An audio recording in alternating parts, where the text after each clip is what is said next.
Amém, graça e paz, igreja do Senhor Jesus Cristo. Amém. Abra sua Bíblia, primeiro livro do profeta Samuel, capítulo 22.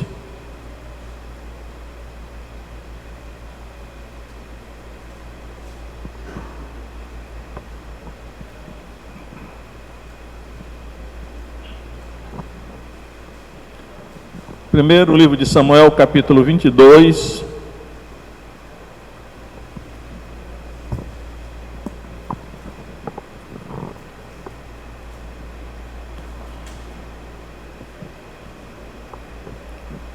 Diz o seguinte: então Davi se retirou dali e escapou para a caverna de Adulão.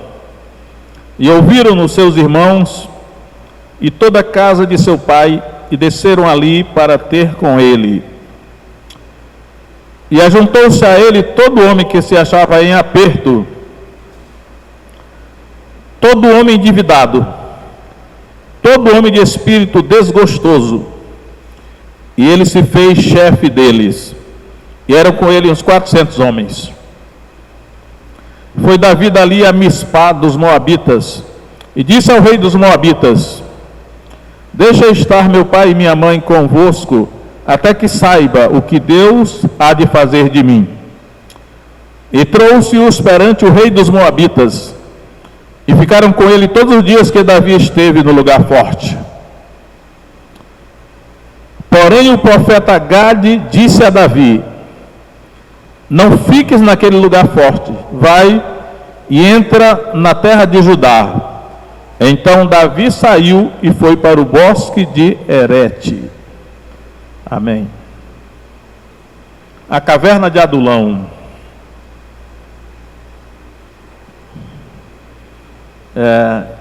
Esse é o título da minha mensagem. E essa expressão, a caverna de Adulão, é muito conhecida daqueles que estudam a Bíblia, né? De mim particularmente, porque eu lembro que quando eu estava procurando um nome para esta igreja, né? Eu passei muito tempo procurando um nome para esta igreja. Eu sabia que deveria ser uma igreja batista. Aí eu disse assim: igreja batista. Eu cheguei a cogitar Igreja Batista Maná. Mas aí eu não queria decidir só, eu consultava algumas pessoas, e as pessoas diziam assim: rapaz, que nome feio, não bota esse nome não. Aí então tá, vamos procurar mais um nome. Aí eu pensei, vou botar assim: Igreja Batista Caverna de Adulão. E aí eu perguntava às pessoas, algumas pessoas: rapaz, tu é doido, né? Esse nome mais feio. Então, eu sei que eu fui cogitando uma série de nomes para colocar nesta igreja, e quando chegou no dia de registrar o estatuto da igreja, para que ela tivesse CNPJ, eu creio que é na Secretaria da Fazenda, ou é na Receita Federal, que eu não estou lembrado bem agora. Eu disse: rapaz, sabe uma coisa, eu não encontrei um nome, porque naquele tempo estava na moda, aqueles nomes bem pomposos, né? Estava no auge do avivamento, do G12, e aí as pessoas botavam assim: Ministério Internacional para as Nações, Igreja não sei o que, Mundial, mas não sei de que. E aí, era sempre assim, com um nome bem pomposo, né? Para fazer justiça ao avivamento que estava acontecendo. A visão dos pastores do ministério cresceu, era sempre alguma coisa mundial, ou bem corretivo assim, Igreja Bola de Neve, lá em São Paulo fizeram um assim, né? Tem cada nome esquisito de igreja, mas eu queria colocar Igreja Batista Caverna de Adulão. Para mim fazia muito sentido, né? Porque a Caverna de Adulão, para mim, ela é algo muito importante, embora muito assim no sentido tipológico, né? Alegórico, um sentido espiritual. E aí eu quero refletir um pouco aqui com os irmãos hoje sobre a caverna de Adulão. Os irmãos nem todos são obrigados a conhecer, né, essa história da caverna de Adulão, mas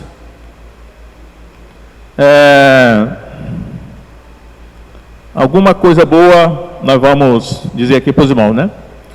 E esse título da minha palavra, A Caverna de Adulão, ela é um título meio genérico, mas o subtítulo é Como Agir em Tempos de Perseguição, né? Esse título aqui é mais específico, né? Como agir em tempos de perseguição. Por quê?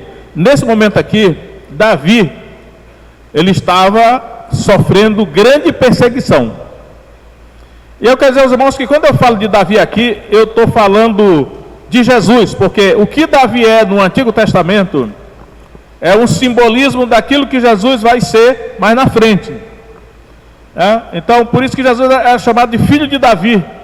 Os judeus sabiam que o Messias seria um filho de Davi, porque havia uma profecia dizendo que o Messias seria filho de Davi. Então, o que aconteceu com Davi no escopo local, aconteceu com Jesus no escopo mundial. Ou seja, Davi é um tipo, uma figura do Messias. Portanto, quando eu estou falando de Davi, eu quero a aplicação espiritual final na pessoa de Jesus. E aí, o inimigo de Davi nesse tempo aqui era Saul, que embora Saul fosse rei de Israel, mas ele estava endemoniado, né? E ele tentou matar Davi várias vezes. Então, Davi, para não ser morto por Saul, Davi fugia e se refugiava em algum lugar. Neste caso aqui, ele se refugiou na caverna de Adulão. Como Jesus, quando viveu na terra, ele também viveu em tempo de perseguição, ele foi perseguido, tanto é que a sua vida culminou na sua morte, né? Os seus perseguidores conseguiram matá-lo, mas só que ele ressuscitou no terceiro dia e foi para o céu e está lá, tá? Estamos aguardando a volta dele. Mas esse texto aqui da caverna de Adulão nos transmite muitas mensagens que nós podemos usar hoje, né, na nossa vida, porque nós estamos, eu podia até perguntar, quantos irmãos aqui sabem que o cristianismo no mundo está debaixo de uma atroz perseguição? Quem é que sabe? Levanta a mão. Pouca gente sabe, porque isso aqui não sai no noticiário, né? Mas o cristianismo no mundo todo está debaixo de uma atroz perseguição. A Débora, quando ela estava orando ali, eu fiquei impressionado, porque eu oro do mesmo jeito. Digo, Senhor, envia os teus anjos para proteger a igreja que está na China, na Coreia do Norte, no Irã, no Iraque e em tantas outras nações que são governadas por pessoas inimigas do Evangelho. E aí eu digo assim, eu percebo que o Espírito Santo gosta que eu diga isso. Manda os teus anjos, porque lá no livro de Atos o Senhor enviou os anjos para libertar os apóstolos da prisão. O Senhor enviou um anjo para libertar Pedro da prisão. E o anjo feriu Herodes porque não deu glória a Deus e morreu comido de vermes. Eu digo, Senhor, faz a mesma coisa hoje, Senhor. Envia os anjos para proteger a igreja. A igreja no Brasil está debaixo de uma atroz perseguição. A perseguição no Brasil, ela ainda não é uma perseguição totalmente física, né? Mas há uma perseguição por todos os meios, judiciários, legislativos, por todos os meios, culturais. Mas é contra a igreja, contra o Evangelho, contra o reino de Deus. Então,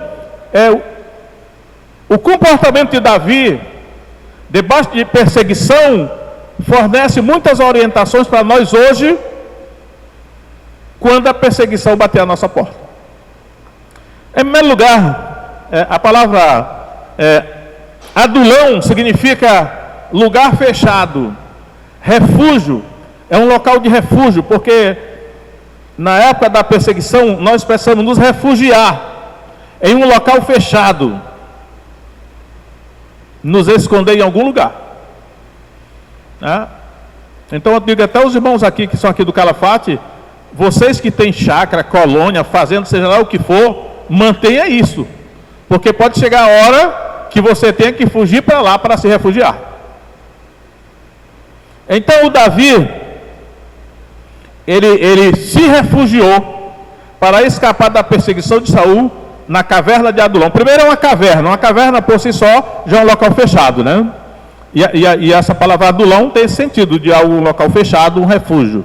Foi para lá que Davi fugiu. Agora, diz aí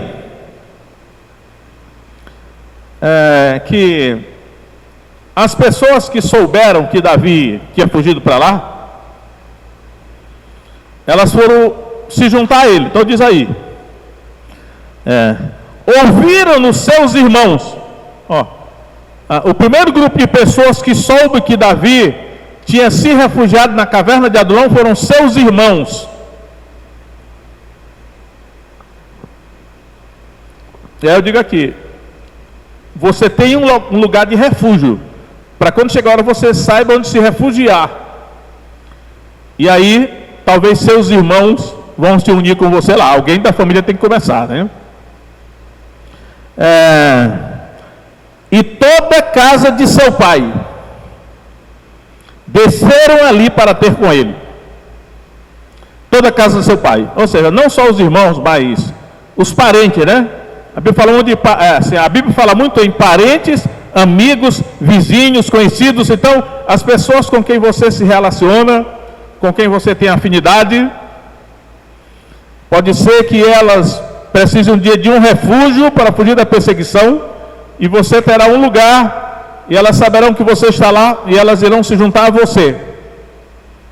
Foi o que os irmãos de Davi e todos os parentes, né, toda a casa do seu pai.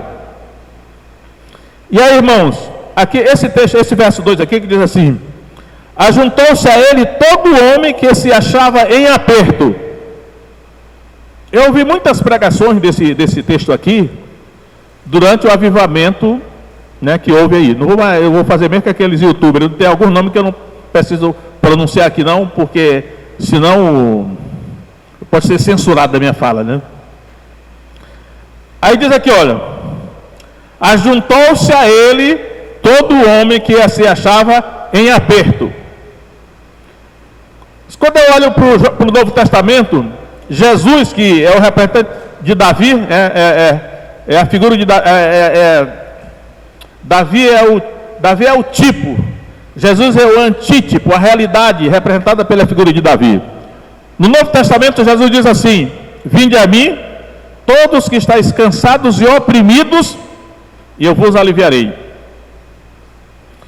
Então, ajuntou-se a ele todo homem que se achava em aperto. Só que, aí eu perguntei: alguém aqui em aperto? Só que a palavra aperto aqui é genérica, né? Provavelmente todo mundo aqui está em algum tipo de aperto, mas aperto é genérico, né? Aperto são situações que nos afligem, né? E aqui também é genérico. Todo homem endividado. Agora aqui já é específico, né? Essa apertura em que esses homens se encontravam, ele já agora especificou. Todo homem endividado. E aí eu não vou nem perguntar, porque nós estamos na geração de pessoas endividadas, né? Eu acho que todos nós estamos endividados, porque o sistema nos levou a nos endividar, né? Ofereceu crédito demais para nós. Aí tem gente que tem carrão, casão, o casarão, né? Mas não é dessa pessoa. Ela está pagando, ela está devendo ao banco, ela está devendo, eu não diria o agiota, né? Porque o agiota já é uma coisa assim mais extrema, mas pelo menos ao banco está quase todo mundo devendo. Então, nós estamos na geração de pessoas endividadas. O sistema nos levou a nos endividar. E aqui está dizendo que ajuntou-se a ele, Davi, todo homem endividado. É interessante porque a Bíblia fala muito sobre esse negócio de dívida, né? E a orientação da Bíblia é para nós não nos endividarmos.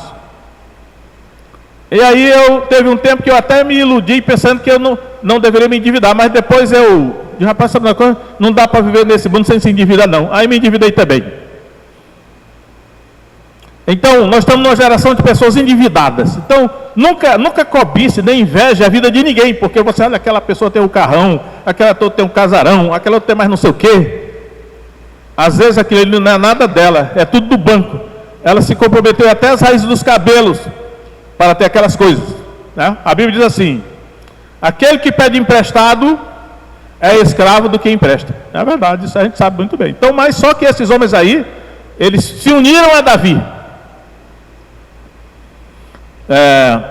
Como Davi está representando Jesus aqui, aí eu diria para toda pessoa que está endividada aí, se unir com Jesus. Eu lembro que eu estava ontem numa reunião de pastores, eu participei de uma reunião de pastores, e o pastor que veio lá de São Paulo, uma das coisas que ele falou foi isso. Ele falou: as pessoas não se reúnem em torno de instituições, nem em torno de denominações, nem de doutrina, elas se reúnem em torno de uma pessoa. No caso aqui era Davi. No caso de Jesus é a pessoa de Jesus, né? Nós os cristãos, nós nos reunimos, nós nos apegamos a uma pessoa chamada Jesus. É em torno dele, é com ele que nós nos apegamos. Porque Jesus disse assim: quando eu for levantado da terra, todos atrairei a mim. É o carisma da sua personalidade, né, que nos atrai. Então devemos realmente nos ser atraídos por Jesus, porque esse povo endividado se juntou com Davi. Porque a dívida nos oprime. Eu acredito que toda pessoa endividada, não, nem toda, né, mas algumas pessoas endividadas não aguentam a pressão psicológica do endividamento, aí não consegue mais dormir, aí começa a ter gastrite, aí começa, até em depressão a pessoa cai, porque nem todo mundo tem estrutura para se endividar. Tem gente que se endivida, mas eu quase que já sei, ela é uma pessoa meio cínica, que ela não está nem aí, porque se pagar, pagou, se não pagar, não pagou, mas a maior parte das pessoas perdem a paz com dívida.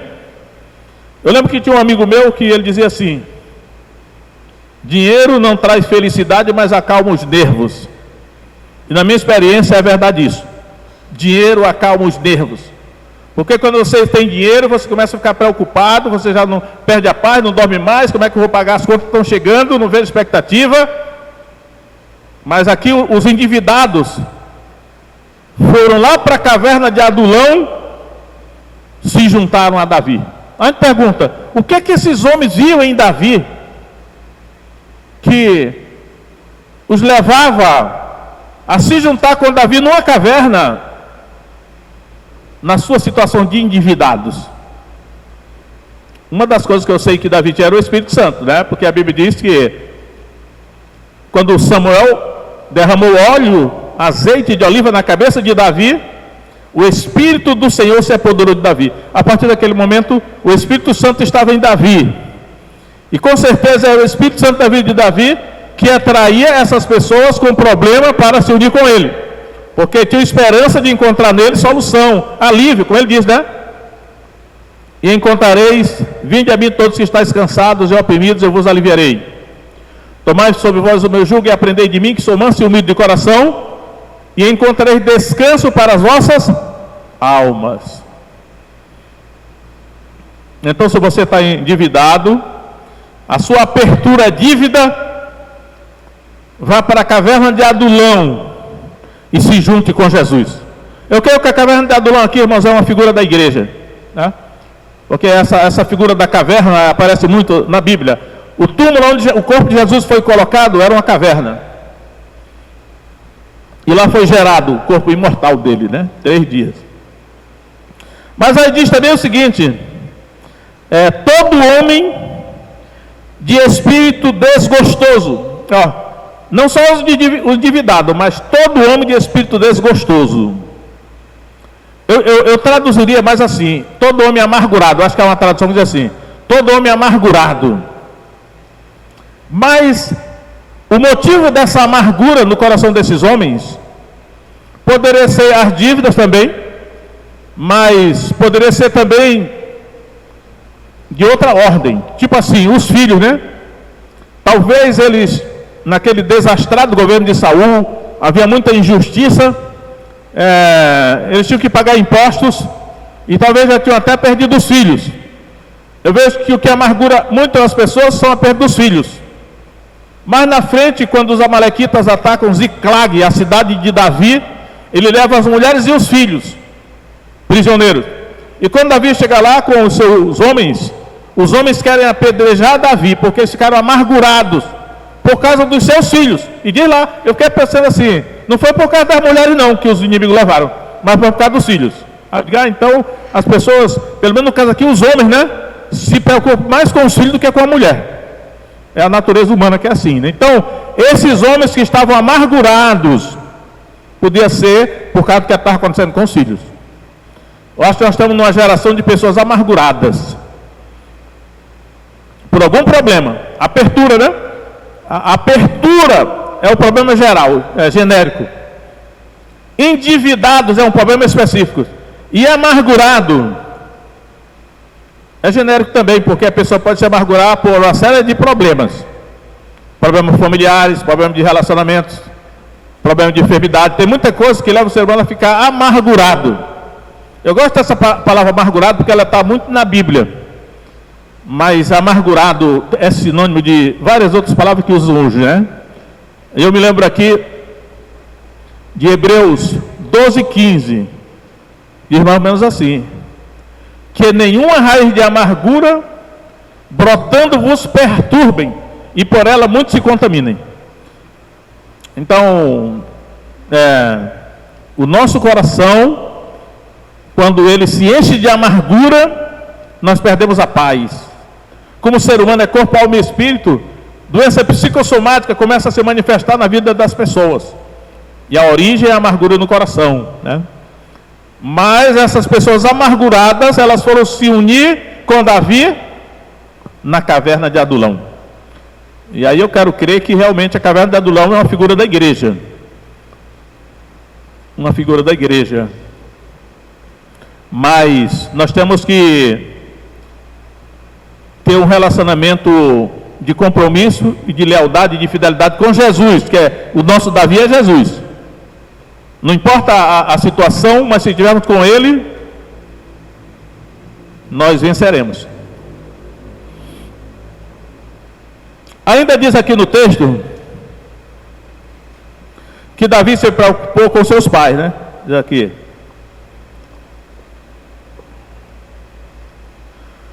E foi Davi a Mispá dos Moabitas e disse ao rei dos Moabitas: deixe estar meu pai e minha mãe convosco, até que saiba o que Deus há de fazer de mim.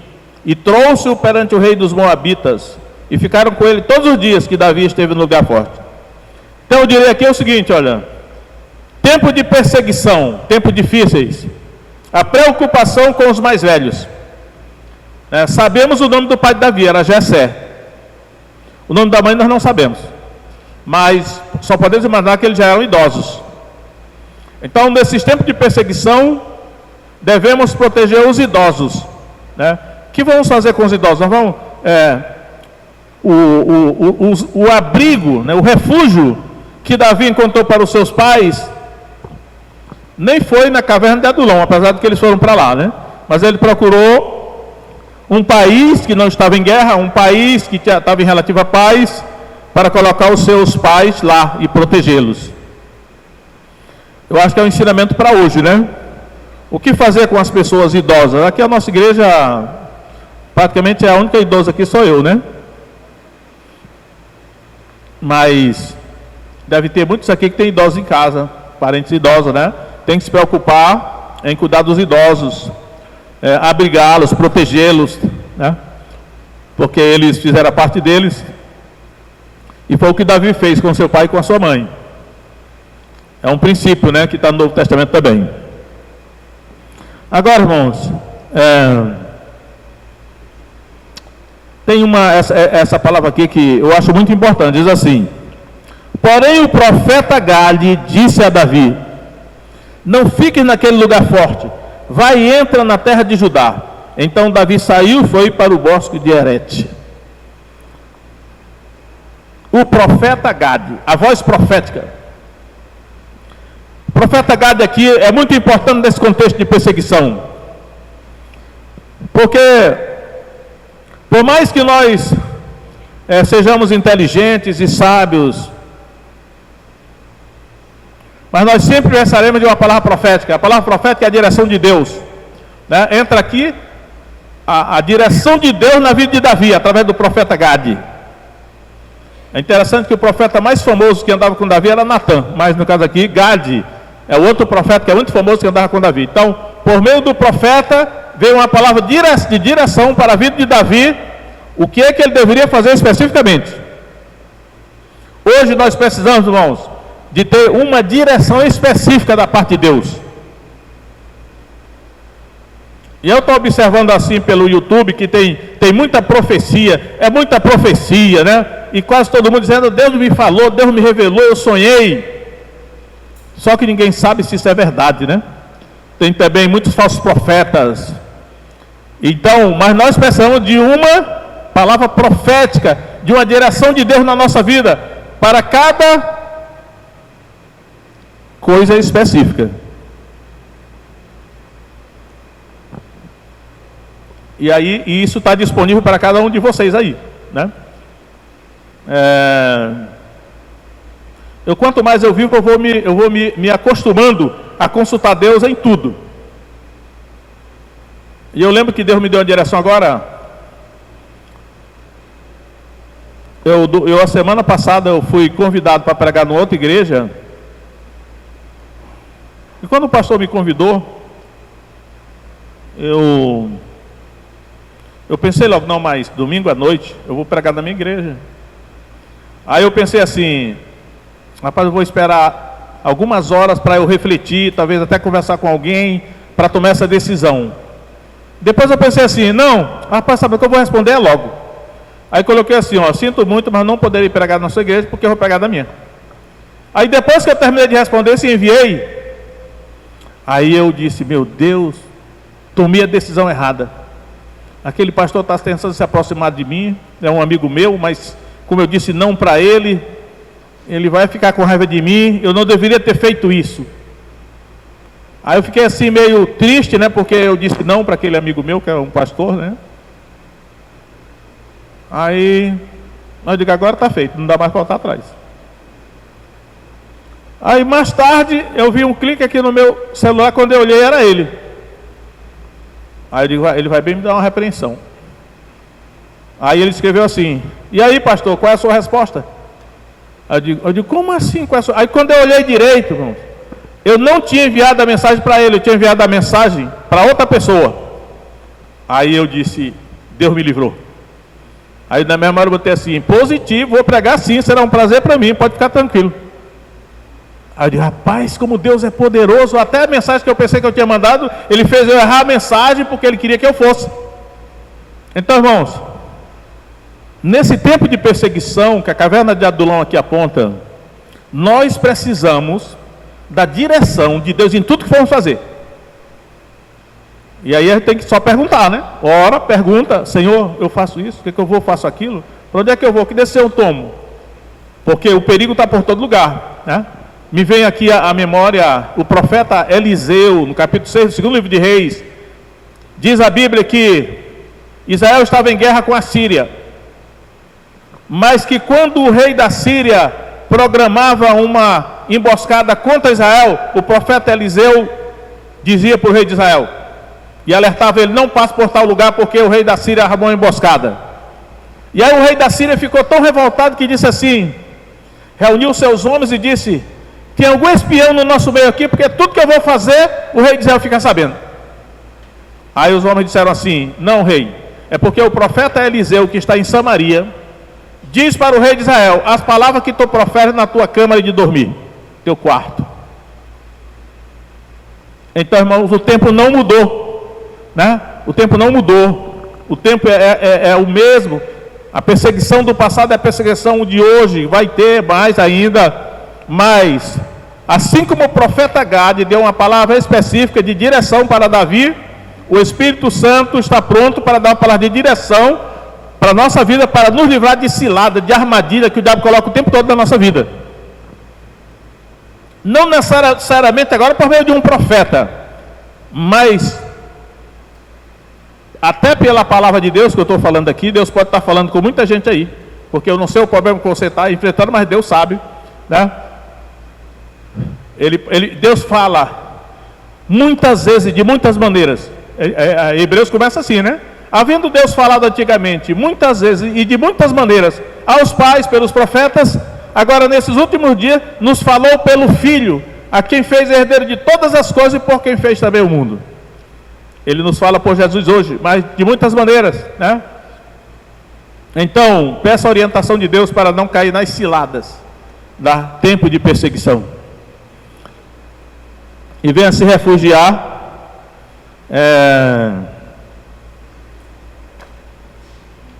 na caverna de Adulão, aonde Jesus está, é a igreja.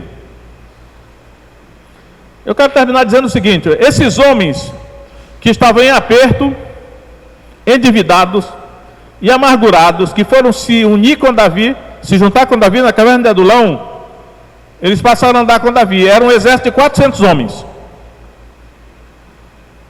No final da história de Davi, capítulo 23 do segundo livro de Samuel, vai aparecer 37 homens lá. São chamados 37 valentes de Davi. E aí ali, né, a Bíblia dá uma descrição dos feitos heróicos daqueles homens. Um sozinho com uma lança matou 300. E ele vai falando dos feitos, né, daqueles homens tremendos. Aqueles homens lá do capítulo 23 de 2 Samuel, os 37 valentes de Davi, são os mesmos homens que estavam aqui em apertura, que foram ter com Davi no princípio. Depois de terem andado com Davi e passado pelo discipulado de andar junto com Davi, eles se tornaram heróis. Porque a palavra que está lá no segundo livro de Samuel, que é trazido por heróis, é a palavra Gibor, né? Já falei para os irmãos, Hagiborim, é o plural, significa heróis. E ela se aplica tanto aos refaíns, quanto aos heróis que o Espírito Santo usa. Então aqueles homens, tanto pelo treinamento, pela convivência com Davi, eles se tornaram heróis porque o Espírito Santo passou para eles. Eu perguntei à minha mulher hoje à tarde assim, pensando de maneira natural, para enfrentar o gigante Golias, quem tinha mais condição de derrotar Golias, era Davi ou Saul? Naturalmente, depois de andar com tanto tempo comigo, né, ela sabia a resposta, ela disse Saul. Eu disse correto. Davi não tinha a menor condição de derrotar Golias. Eu disse assim, e qual foi a diferença da vida de Davi que fez com que ele derrotasse Golias? O Espírito Santo. É a mesma coisa conosco, irmão. Ao andar com Jesus, o Espírito de Jesus, que é o Espírito Santo, vai passando para nós, na medida que nós caminhamos com Ele. E nós teremos uma vida vitoriosa e bem sucedida, na medida que o Espírito de Jesus vai passando para nós. Mas é assim, o objetivo todo do Evangelho é nos tornar semelhantes a Jesus. A nossa caminhada com Ele vai nos tornando parecido com eles, porque nós vamos começar a pensar como Ele pensa, agir como Ele age. Ele disse lá, sou manso e humilde de coração. E nós temos que terminar a carreira sendo semelhantes a Ele. Manso e humilde de coração. Muitas vezes eu orei e digo, Senhor, me dá um coração manso e humilde como o Senhor Jesus é mesmo. Mas muito desse negócio do coração manso e humilde depende de nós, né? Nos esforçar para ser manso e humilde como Jesus era, porque o Espírito Santo, ele vai agir nesse meio aí, na medida que nós nos esforçamos, né? E a vitória será nossa, né? E nós vamos terminar como aqueles 37 heróis vitoriosos que apareceram lá. Vamos orar? Fica em pé. Feche seus olhos. Nosso Deus e Pai,